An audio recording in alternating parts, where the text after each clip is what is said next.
Salamat po sa Panginoon. Magandang umaga po. More maga. Excited po ba tayo pag nag-anniversary ng church? Amen. Sabi na nga po, hindi tayo yung pagka nag-anniversary, nalulungkot tayo kasi parang nade-decline. Pero tayo po, kahit na nagtaon-taon nag-anniversary, inaangat ng Panginoon. Yan po ay sa biyaya ng Panginoon. Okay? So, yung mga bata, nabasuri. Mga bata, yung mga candies, para rin po yan sa mga bata. Ayan. Para malibang. Nandun na po sila. Inalista po natin dito kasi dito na po yung choir. Para po nandiyan sila.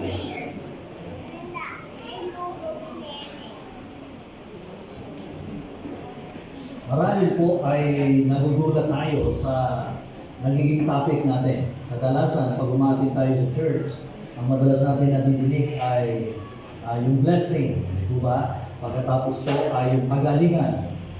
Pero pagdating po sa atin, ang lagi natin binibigyan ng pansin ay yun po future na pagbabalik ng ating Panginoon Jesus. Kasi doon naman po tayo nakafocus. Ano po? Hinihintay natin na nga po ang Diyos na babalik na ako sa Ama, pero huwag kayong mag-alala, babalikan ko kayo. Dahil ang pinakamaganda po yung future natin sa hinaharap. Dahil ngayon po, nararanasan natin na talagang kakaiba na yung mga nangyayari sa ating mundo ngayon. Dahil ako po ay, tinatanong ako ng mga apo ko, Lolo, ilang taon naman nagpapastor? Nagpastor sa Bukawi ng 3 years, pagkatapos dito po sa atin ng 35 years, kaya 38 years na po. Nasa 38 years na yun ay hindi ko po inaalis yun pong message patungkol po sa pagbabalik ng ating Panginoon. Dahil yun din po ang nakakapag-encourage sa akin. No? Para po hindi maligaw sa mga bagay na alok ng sanlibutan. Kaya po ang title ng ating message ngayon, umaga, ay nandyan din sa ating teaser, nakalagay yan, Nearer. Kaya lang nilagyan ko po na alive, alert, awake, enthusiastic. Ayan, nakalaga ko. Ito yung rin yung kanta ng young people kami sa Bukawi Baptist Church. At mamaya po ay tuturuan po kayo kung talaga kayo alive, alert, awake, enthusiastic. Ayan, kaya lang umpisa na po natin dahil ayoko naman pong pagtagalin na kahit na po meron tayong kakainin lechon, baka sabihin nyo, kasi baka mamaya sumobra gutom ninyo, maging buto na lang yung lechon. Okay, sabi ko dito, dapat ninyong ating binasa, dapat ninyong gawin ito sapagkat alam ninyo na panahon upang gumising kayo sa pagkakatulog. Ang pagliligtas sa atin ay higit na malapit ngayon kaysa noong tayo'y magsimula manalig sa Kanya. Yung tinutukoy po na pagliligtas, hindi po ito yung salvation na nakuha natin nung tanggapin natin ng Panginoon. Kundi ito yung pagliligtas sa matinding kahirapan na mararanasan ng mundo sa ating panahon. Kaya sabi nga, ang pamumuhay natin ngayon ay kakaiba. Tayo po ito'y namumuhay sa kung noong araw ay okay lang. Ngayon po talagang papahirap ang mundo. Kaya napakahirap po ngayon na talaga ang tawag dito. Napakahirap na mamuhay ng merong, sabi nga ay katatagan sa buhay na nasa ating Panginoon. Na mahirap daw kung magpastor, mahirap magturo, may mga teacher tayo, di ba? Nung araw, basutan mo lang yung estudyantes, tahimik na. Ngayon hindi. Sige ma, pagalitan mo ako, tutulog kita. Gano'n na yan, ang lalakas na mga loob. Kaya yan po yung sitwasyon. Ano po? Kasi kami nga po, pinapano kami ng teacher namin sa elementary, hindi kami nagsusumbong sa nanay namin. Kasi pag sinumbong namin, papalood din kami. Dahil alam na may ginawa kami kalokohan, kaya kami pinalo ng teacher. Ngayon hindi. Kawawa, ano po? Kaya ngayon pong panahon ngayon, napakahirap. Ano po? Kaya dahil dito, ang sabi ko, diretso natin. Ang sabi ko, ano ba yung ito? Ayan, yun po yung gusto kong makita ninyo. Sabi ang pag-igihin ninyo ito. Ano ito na binanggit sa talatang ating binasa? Ito po ang nakakalimutan. Ang ito po, pag-ibig. Bakit? Hindi nyo ba napapansin ngayon na nauso yung forever, pero ang sabi, wala palang forever? Bakit mawawala ng forever? Bakit? Ang pagmamahal ay forever. Sabi niya, mawawala ang lahat, pero yung pag-ibig ay mananatili. Okay, bakit sinabi yan? Pagigihin natin ang buhay natin sa panahon ito. Okay, bakit po? Kasi ang sabi po, kapag nawala ang pag-ibig at nanlamig sa pag-ibig, apektado ang maraming bagay sa ating pamumuhay. Tama po ba? Sino po dito lagi nagsasabi ng I love you sa kanyang asawa? Amen. Baka hindi nila sinasabi. Amen. Kasi nangyayari yung sa di wala nang asawa, ay di sabi niya, I love you, kahit wala ka na sultan. Kasi hindi ba kadalasan yung mag-asawa, kung sasabi ng I love you, bago. Pero nung tumanda na at nirarayuman na, ayaw na. Ang tinatawag na, hindi na I love you, ay tanda. Maligo ka nga dyan. Alam mo? Pero nandalamig na sa pagmamahal. Yung sinabi ko, kasi ang sabi niya, tulad ng panlalamig sa relasyon. Nilagay ko nga po yan, di ba? Ang hirap kapag kayong relasyon ng lamig. Saan? Sa asawa. Okay?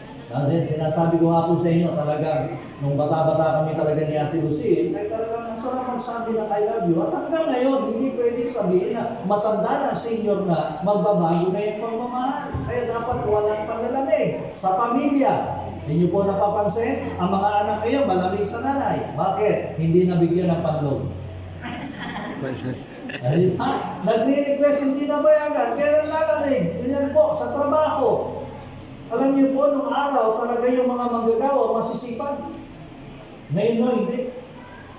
Masipag lang pag nandiyan yung amo, pag wala na yung amo, hindi na.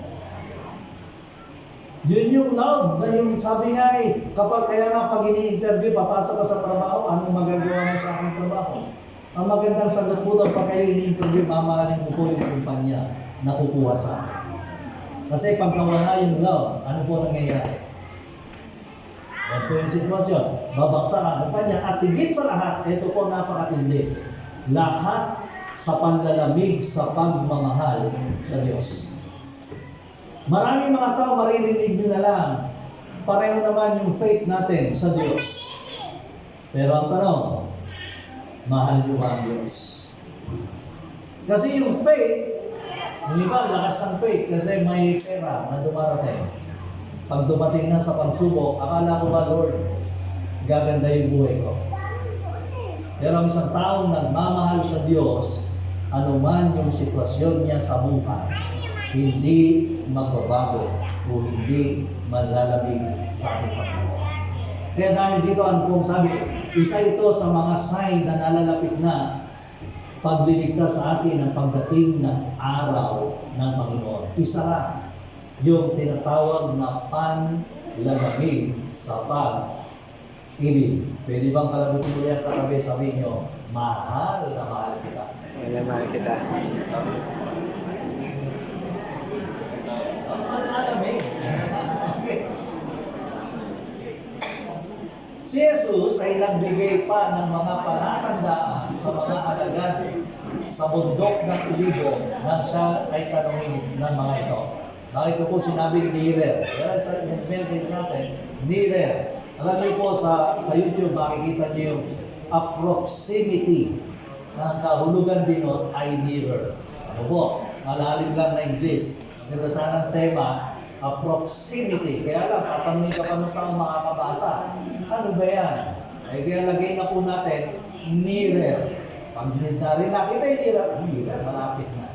Ayan po. Mas madaling tandaan. Sabi po, salamat sa mga signs. Ano po? Pasalamat tayo sa Diyos sa mga signs na ibinigay sa atin ng Panginoon.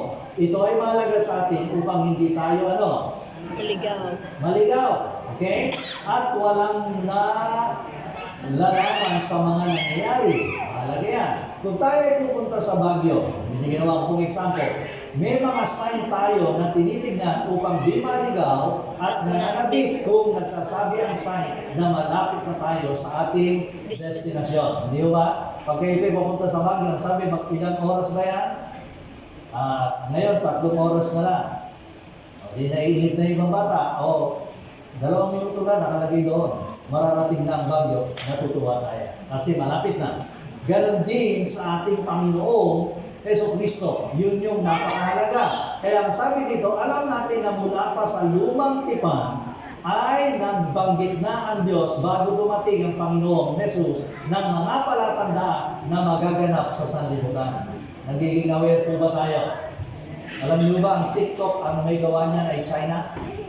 Natandaan niyo po maigi para nababantayan kayo, para nalilibang kayo at malayo kayo sa Panginoon. Kaya yung iba, ginagamit ang TikTok na kasama rin, pinapasok nila ang sa Panginoon. Ito na po, mag-iisa-isa tayo ng mga sign. Tulad ng mga history at current events. Dati ayaw na ayaw ko pong subject, lagi ko po sa seminary, ayaw na ayaw ko po yung history. Kasi napakahirap, napakaraming kabisado. Pero napaka-importante pa rin yan. Ano po? Punta tayo. Punta na lang. Sabi ko, sa aklat ni Daniel ay may mga propesiya na naganap at nangyayari na sa ngayon. Ayun punta muna tayo sa Old Testament. Ano yun? Sabi dito, panaginip ni Hari Nabucodonosor. Sino po umatin ng Sunday School? Napansin niyo po na yung kwento ni Haring Nabucodonosor na naginip siya and then yung panaginip niya nakalimutan na niya at pinapa-interpret niya dun sa kanyang mga pantas at wala naka-interpret kasi sino ba naman na mag-interpret sabi ng hari ni Haring Nabucodonosor, sabihin niyo kung ano yung panaginip ko.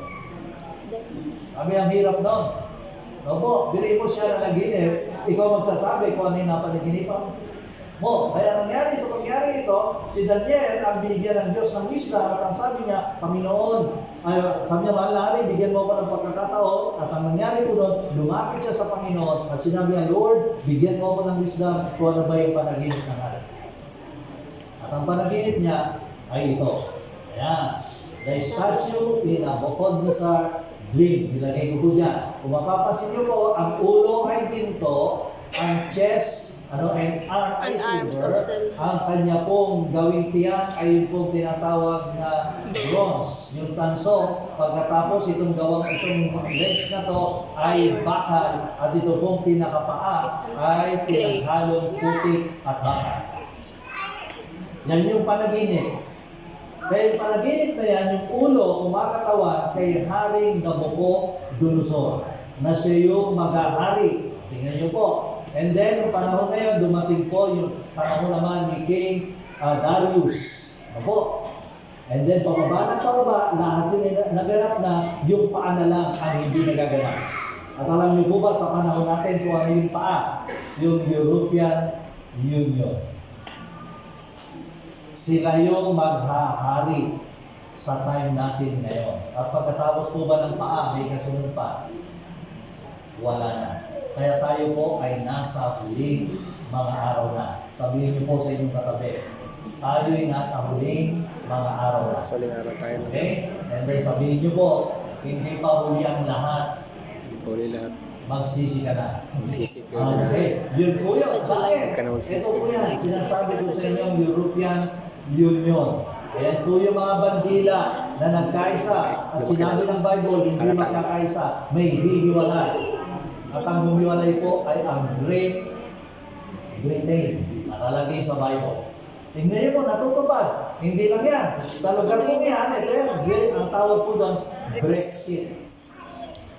Hindi nagkaisa. Yan po ay naka-propesiya sa Bible at nangyari naman. Kaya po, yung mga palatandaan yan, talagang napakalapit na. And then, the days of deception. Hindi niyo po ba alam na ngayon po ay taon ng pandaraya? Sino po nandaya ng Lazada? O ng Shopee? Diba, kalaki-laki sa larawan, pagdating sa ito. Nadaya na po ako niya, akala ko po ipagtagal talaga ng gulo. Sabi ko, ang ganda nito. Abay nung dumating sa akin, pantanggal ng bisikleta. Gulong ng sasakyan, dumating, pantanggal na gulong ng bisikleta. Yung aking kapatid, ang ganda-ganda naka-display, ang lalaki ng sandok, nung dumating, gano'n. Kaya okay pataya, hindi ba? Yung mga advertisement na lang, talaga mandaraya yan. Sino po dito gumagamit ng alien na hindi na nagpupuso? Wala. Bakit? Mandaraya. Akala ko ba naman pag nilagay natin yung Ariel, isa ko ng Ariel, pagkatapos ay binabot nila, nagpuputi na. Ay, hindi rin. Daya na naman tayo. Ganun po yung buhay natin ngayon. Ibig sabihin na talaga, nasa araw na tayo ng Diablo ay sobrang lakas ng pandaraya. At ang pinakamatindi pong pandaraya ay isang gobyerno. Tatandaan niyo po yan. Kaya dahil dito, tignan niyo lang po. Kasi ito po, yung sa media. Ayan, nilagay ko po yan. Di ba na-issue si King Charles? Tignan niyo yung nasa taas para siya nagmumura. Tama po? Thank you. Para siya nagmumura, hindi ba? Yung litrato sa itaas, para naka-dirty finger. Pero ang totoo pala, ayun ang ginawa niya, nakaganon pala siya. Kukuha ng media, ang ipalalabasin lang ay, kaya mag-ingat po kayo sa mga pinopost ninyo sa social media. Totoo po yan sinasabi niya. Hilig na hilig kayo, delikado kayo. Mamaya makikita po ninyo. Ayan po, pinapakita ko na sa inyo, binibigyan ko kayo ng linaw. Hindi lang yan, tingnan nyo po yung isang nagrarally. O, akala nyo may dalang bomba na nag-aapoy pa. Kayong sa baba, ano pong dala niya? Galon ng water, mineral. O, kita nyo po, akala natin talagang kasali siya, tatayain tayo, minsan gagamitin yung inyo. Mga litrato, kaya mag-ingat po, lalo na yung magaganda, tingnan nyo po yung katabi nyo. Maganda ho ba? Okay? Sabi niyo po, mag-ingat ka. Ayan po. Wala yata nagsasabi, Pastor, hindi mo ganito. Okay. Tignan natin, ito po yung nagiging sitwasyon, pandaraya. Okay. Yan, lawlessness. Ito po ang isa. Anong ibig sabihin ng lawlessness? Pagtatawanan na lang yung mga pulis. Tingnan po sa barangay natin, pinagtatawanan na lang. Lalo yung clearing. Sino ba naman? Kami kayo dahil may darating na may clearing. Ba't ina-announce? Dapat pag sinabing clearing, wala nang clearing, tikitan. Kaya nga, sarap dumaan. Pagkapungaw, sabi ko nga, luwag sa kayo. Nawala na yung pulis. Nagsihip na naman sa kayo. Ano po yun? Ano nangyayari? Lawlessness, hindi na susundin yan. Miski sa Amerika, minanakawan na po yung mga tindahan, wala nang pakialam. Darating na po tayo dyan. Kaya kita niyo po yung mga bata sa mga anak natin, wala nang takot. Diba mga teacher, mga estudyante niyo ba? Wala nang takot. Kasi takot tayo sa investigador, ito po. Delikado, talaga pinagagamitin nila. Yung Bantay 163, wala nang takot. Yan ang nangyayari. Tignan niyo po yung tinatawag na lawlessness. Ayan na yan. Kita niyo yung hold up, wala nang takot yan. Bilhin niyo nung nabuo yung tawag natin, yung Skyway. Di ba nabuo? Akala natin dire-diretso takbo. Doon sa Skyway, may nagaganap na hold up pa. Imagine niyo po yan. Kaya mag-given ito na wala nang takot. Yung mga bata, wala nang takot sa sasakyan. Dati kami, takot kami sa sasakyan, lalo na pagkata. Ngayon wala. Diba? Diyan na po ang sitwasyon na nangyayari. Sinabi ng Bible, yung globalism. Yan, binabanggit ko na po sa inyo. Kasi si Pastor lagi nakikilig ng ganyan. Globalism, lahat ng mga plano ay patungkol na sa global. Sabi yan, mapapansin niya, yun po is stabilizing of most nation, talagang binabaksak nila, talagang gusto nila maghirap, yung increase ng natural disaster, makikita niyo po yan, yung fall of globalization, yung pong UN, ito po ang masakit, di ba, binanggit ko po sa inyo, kung yung COVID ay nakakatakot, may darating po na tawag nila disease X, 20 times na grabe kaysa doon sa COVID. Kaya pag dinapuan ka nun, tepo kagad. Kasi gusto nilang pababain ang bilang ng mga tao. Sino po nag-a-announce niya? WHO. Paano nila alam? Sa kanilang magsisimula. Kaya nakikita niyo po, Kasi yan yung global, hahawakan na nila yung economy. Yung sinasabi ko po na talaga yung pera sa 2030, wala na tayong hahawakan. Matindi po ano. Kaya tuloy mga anak natin, magiging sosyal na yan, pa-credit card na lang. Ano po, ganyan na yung magiging sitwasyon. Kaya wala nang disiplina. Kaya yan po, yung persecution ng mga Christian, mapapansin nyo po, pinapersecute na mga Kristiyano, lalo po sa Nigeria. Yan na yung sitwasyon. Ito, lagay pa rin natin. Yung the rise of faith Christians. Ito matindi. Ano po? Anong ibig sabihin? Maraming mga nagsasabing Kristiyano, faith pala. Eh, mag-ingat din po eh. Ano po? Kasi sabi nga ay talagang kakalat yan.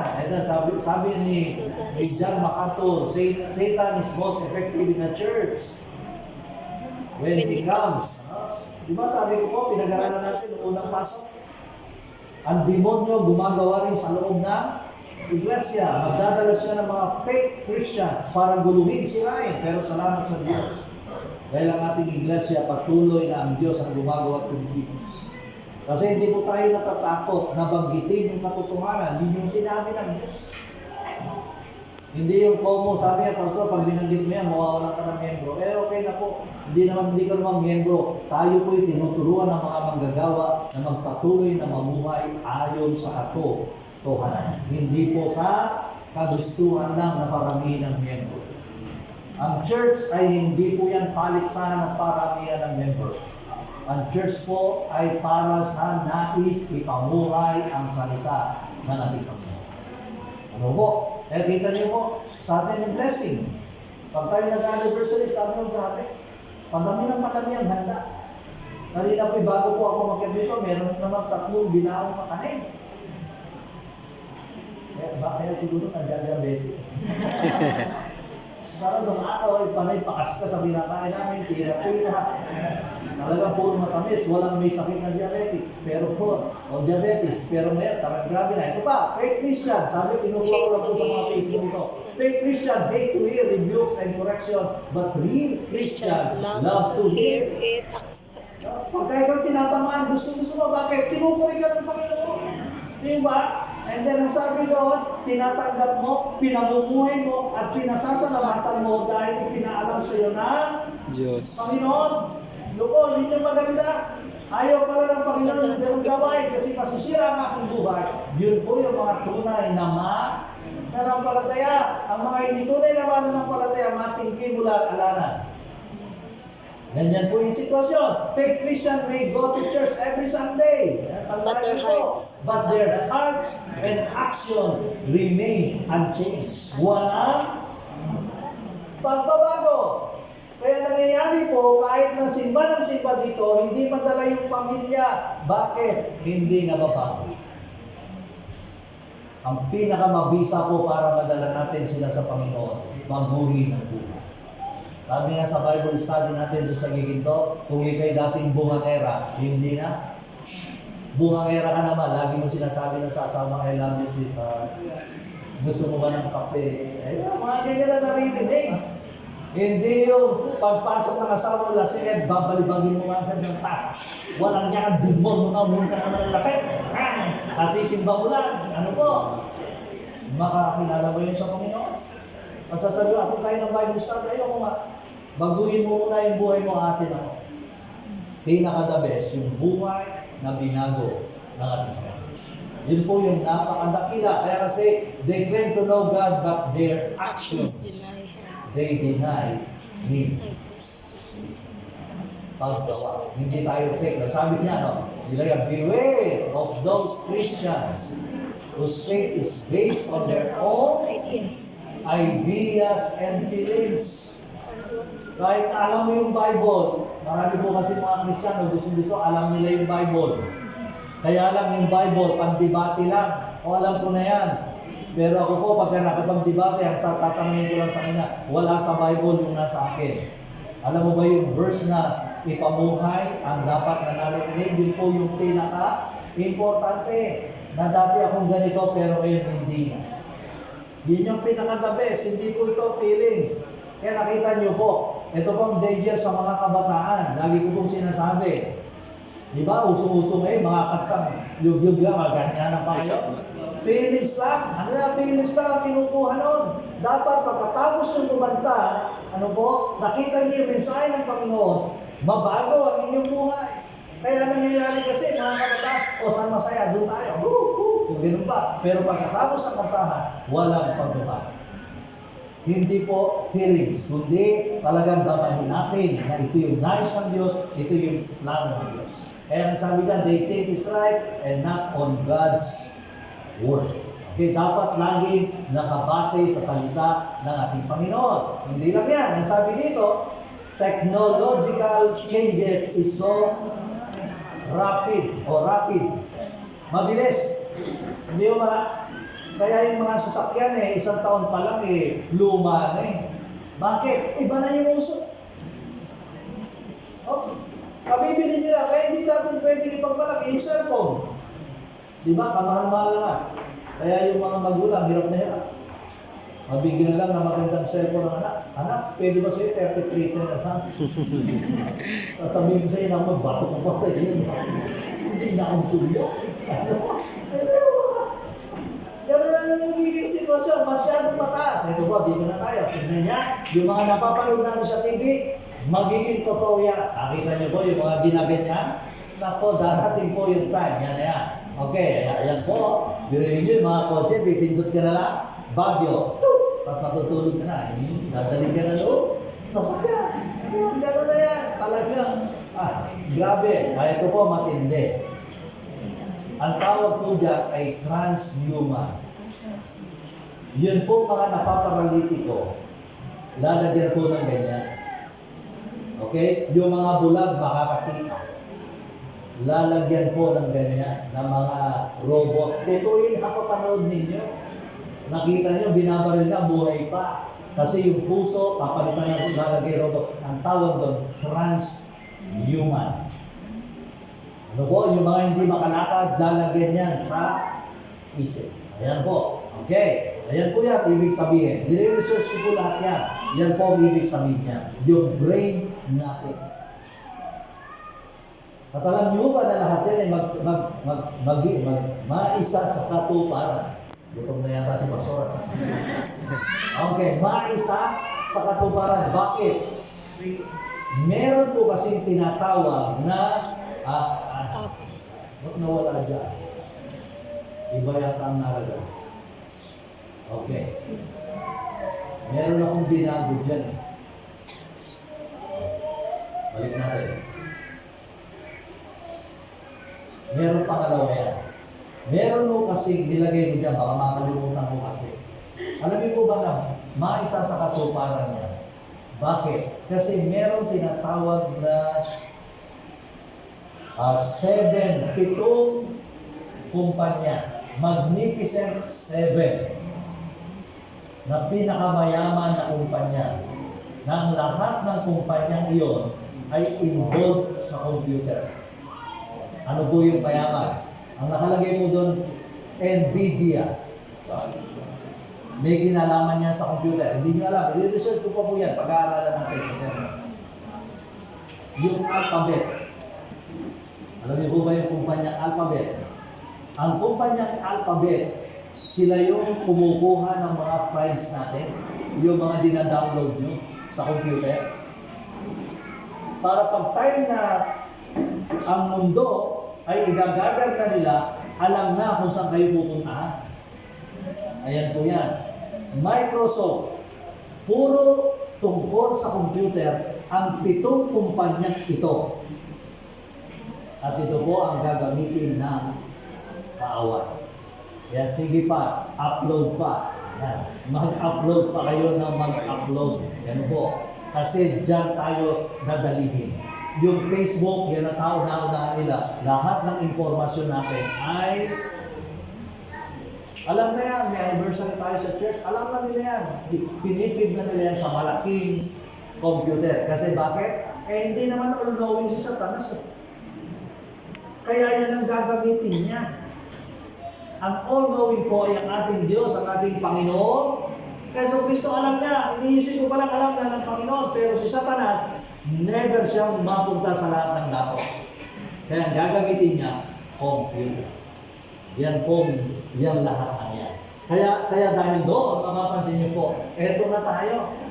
Di ba, hindi niyo po pansin? Baka mamaya tutulog-tulog pa tayo. Kaya ang sabi dito, yan, yung tinatawag namang apostasy o apostasya, rebellion, abandonment, tatalikod sa pananaw, palataya. Nangyayari na yan. Maraming mga mananampalataya tumatalikod. Dati kasama natin, pero wala na. Tinalikuran na nila. Bakit? Ang minahal na nila yung mga bagay sa sanlibutan ito. Yan ako yung nagiging sitwasyon. And then, nandiyan, the spirit of Antichrist rising. Di ba dati tinatago ang ang satanismo? Ngayon hindi na. Yan, ilagay ko yan. Kita niyo po, ito yung symbol nila sa yung lugar na yan sa Switzerland. Yan po yung Torre ni Babel. Ginaya nila yung Bugis at meron po ng babae na meron pong malaking hayop na nakahawak sa sungay. Yan ang symbol na satanism. Yan ang hahawak at kukontrol sa mundo. Nandiyan po yung pinakamalaking computer. Kaya mag-research po kayo. Ano po? I-research po ninyo. Hindi yung nire-research nila yung mga klase nyo pa noong 1943. Patay na po yung eh, hindi nyo na makita. Yan ang research. Tingnan nyo po, yung convention ng satanismo. Ayan, nakalagay yan. Ginanap noong 2023, April 28, 2023. Satan Con Convention. Nakita nyo po. Ayan na yung mga sitwasyon. Ayan, sold out. Nakita nyo po. Mabenta yung ticket. Ano? Kaya ngayon talagang ang ginagamit din dyan, yung mga kanta-kanta. Di ba? Nakita nyo yung mga kabataan natin. Pag-aralan niyo po maigi, baka mamaya naa-addict na kayo. Ano po? Ano rin mo, ating kayo ng mga concert at kung ano yung suot ng mga kumakanta, ginagaya ninyo. Katulad na lang po yung umati na concert, lahat ng ulo may bili. Mga ganun na may bili. Mas maganda nga ako ilagay pusa kasi kumakawin yun. Ayan po yung mga sitwasyon. Ingat po kayo. Ayan o, concert niya po ito. Si Taylor Swift ba yan? Hindi ko kasi kilala yan eh. Tinanong ko lang. Tingnan nyo na lang mga itsura. Mukhang satanista talaga. Okay. Ay, mga gano'n-gano'n. Akala nyo ba eh, sumusunod kayo sa uso, ganyan-ganyan. Eh, ano po yan? Horn. Simbolo ni Satanas. Eh, mga kabataan nyo, ganyan. Ay, gagawin pa tayo. Ay, papi. Naku, patay. Delikado. Ayan. Okay, si Mama, ayan po yan, yung horn. Ayan. Kaya, pigilan nyo po yung inyong mga anak. Ayan, ayan. Okay? At hindi na pinahahalagahan ang turo ng Panginoon sa Roma 18 hanggang 32. Yan po kasi yung ano. Diba, kahit nakilala nila ng Diyos, hindi na nila sinusunod ang nais ng Diyos. Ito yan, ito nakikita ninyo. Huwag po kayong masasaktan. Lagi ko pong sinasabi, baka magpagalitan nyo ako. Nakalagay po yan sa Bible. Ano yun? Winter pride. Ayon kasi sa Roma 1, ang mga lalaki ayaw nang makipagtalik sa kanilang asawa. Nakikipagtalik sila sa kapwa lalaki. Ayan po yan. Winter pride sa Mas Palomas, Brazil. Parang ganun niya. Ayan, nakita nyo. Nakita nyo. Talo pa kayo. Ang grabe, ano. Sa inyo daw po, parang flat lang. Eh, pero dito, talagang umaambok. Okay. Mga lalaki po yan. Ang kita niyo po ba? Ayan, meron din sa Maynila. Puso na yan, global day. Ang tawag doon, Pride Month. Malapit na uli yan, sa June. Magkakaroon ulit sila. Tingnan niyo po. Eh, mga teacher, wala na rin magawa niya. Dahil mapasok yung mga estudyante ko, ang ganda ng kilay. Talagang, ganda na nangyayari.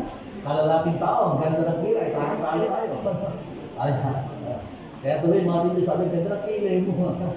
Okay, yan ay mga sitwasyon, yung mga nangyayari sa atin. Talagang hindi na nila susundin yung turo ng banal na kasulatan. Kami po dyan, ilan lang po ito sa mga propesiya sa Biblia na nagaganap na sa panahon natin ngayon. Okay, may duda pa po ba na tayo nasa mga huling araw na?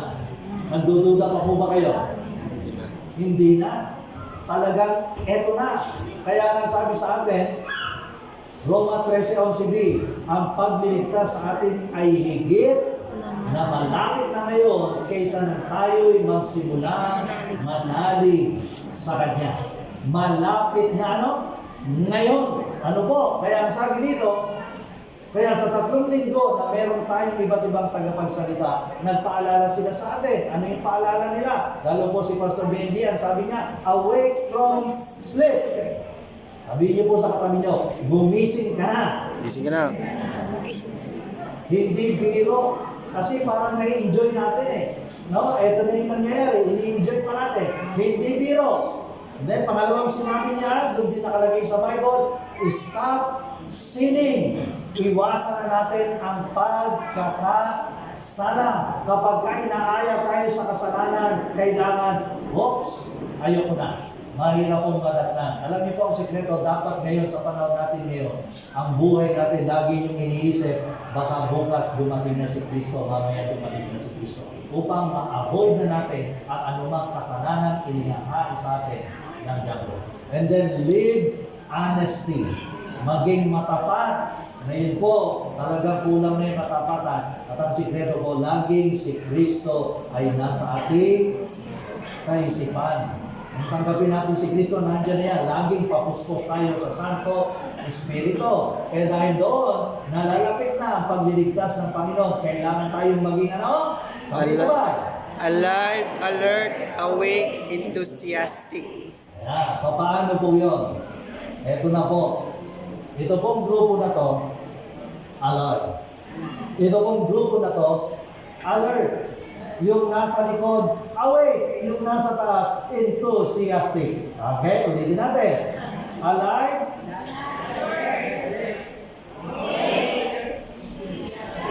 Okay. May kanta yan eh. Alive. Alert, awake, enthusiastic. Ayan. I'm alive, alert, awake, enthusiastic. I'm alive, alert, awake, awake. Ayan. Okay? Awake. Awake, enthusiastic. I'm awake, alive, alert. Ayan. Magaling ka rin. Ganun. Sige po. Pag pinakanta kayo, tatayo kayo. Okay? Sige po. Alive, alert, awake, enthusiastic. Tingnan natin. Ready, go. I'm alive, alert, awake, enthusiastic. Okay. I'm alive, alert, awake, enthusiastic. I'm alive, alert, awake, alert. I'm alert, awake.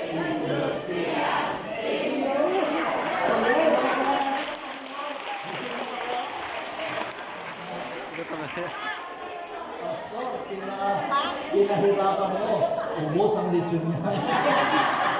Okay, bilisan natin. Ready? Go. Alert, awake. Bilisan. I'm alive. I'm alive, alert, awake. Awake, alive, alive. Alert, awake.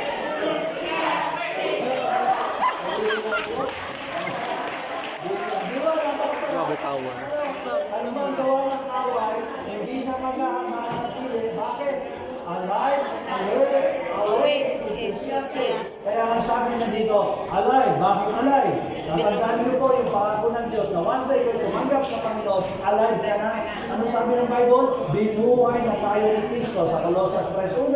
Dahil nung una, patay tayo dahil sa ating pagsuway. Sabi ng Efeso 2:1, ngunit ngayon binuhay kayo ng Panginoon. Alive. Sabihin nga po sa sarili, I'm alive. I'm alive. Okay. Alive ba? Kay Kristo. Pangalawa, alert. Okay. Ano ibig sabihin ng alert? Nung sabi ng Panginoon, yung 10 dalaga, hinihintay niya yung Panginoon, yung lalaking ikakasal. Kaya yun pong, sabi, nabalam. Sabi ng Bible, nabalam. Ang ginawa ng 5, nagtulog. Yung iba naman ay naghintay. Ano yung kanilang ginawa? laging puno ng langis yung kanilang lamparan. Kaya nung bumalik, eto, natuyuan yung isa. Anong ibig sabihin niya? Napaka-importante po sa alertness natin, lagi tayong papuspos sa banal na Espiritu. Yun yung pinakalangis natin. Lord, sa umagang ito, puspusin mo ko ng Santo Espiritu. Para yun po mga inahay ng diablo, nalalaman natin.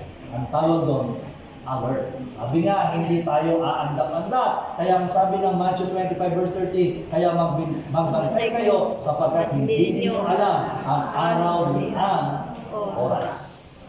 Importante, magbantay. Alert po. Kaya hindi ba, pagka kayo namamaligid yung biyernes, alert po kayo. Bakit? Kapag kaisi-isi ka, magkatakamat na butas yung pantalon ko. Nadubutan na. Kaya po, pag pupunta sa palengke, hawak-hawak yung pitaka. Hawak-hawak. Meron naman hawak-hawak, nabitawan eh. Di ba? Namili na pinili, pinatong na gano'n, pili na pili. Pagtingin ko. Hindi rin alisto yun. Kailangan hawak-hawak at talagang alisto. And then, away. Sabi dyan, sa 1 Thessalonians 5:6, kaya nga kailangan tayo manatiling ano? Gising. Sabihin nyo kanina, gising ka ha? Hindi ko malamig, natutulog ka. Sino katabi dito tulog? Singilin nyo. Mabawasan yung kakainin ba? Kasi tutulog-tulog. Sabi dyan, kailangan tayo manatiling gising, laging handa, malinaw ang isip, di tulad ng iba. Awake, and then ang sabi dyan yung enthusiastic, masiglang-masigla para sa anumang gawain ng Panginoon. Ako po'y natutuwa. Sabi ko nga, dito sa ating church, talagang ang aaga. No? Pag sinabi, kahit tayo mag-adjust ng oras, abay nagpapataan talaga.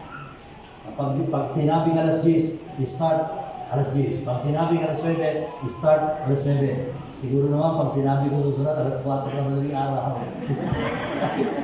Pastor, naantok pa po ako. Kailangan, sabi na, enthusiastic. Basta sa gawain ng Panginoon, laging masigla. Okay, kasi nalalapit na yung araw ng ating pagliligtas. Ano pong sabi? Ito po yung sabi sa 1 John 2:24-26. Dito na lang po, pakaingatan ninyo ang inyong puso ang narinig ninyo sa simula pa. Kung gawin ninyo ito, mananatili kayo sa anak at sa ama. At ito ang pinangako sa atin ni Kristo, buhay na walang hanggan. At sabi dyan, ang isinulat ko sa inyo ay tungkol sa mga nagnanasang magligaw sa inyo. Talagang ililigaw tayo sa mga panahon ito. Ang Espiritu ay pinagkaloob ni Kristo sa inyo at habang siya ay nananatili sa inyo, hindi na kailangan turuan kayo ni Ima. Bakit? Ang Espiritu ang nagtuturo sa inyo sa lahat ng bagay at totoo ang itinuturo niya. Hindi kasinungalingan. At ang tulad ng itinuturo ng Espiritu, manatili kayo kay Kristo.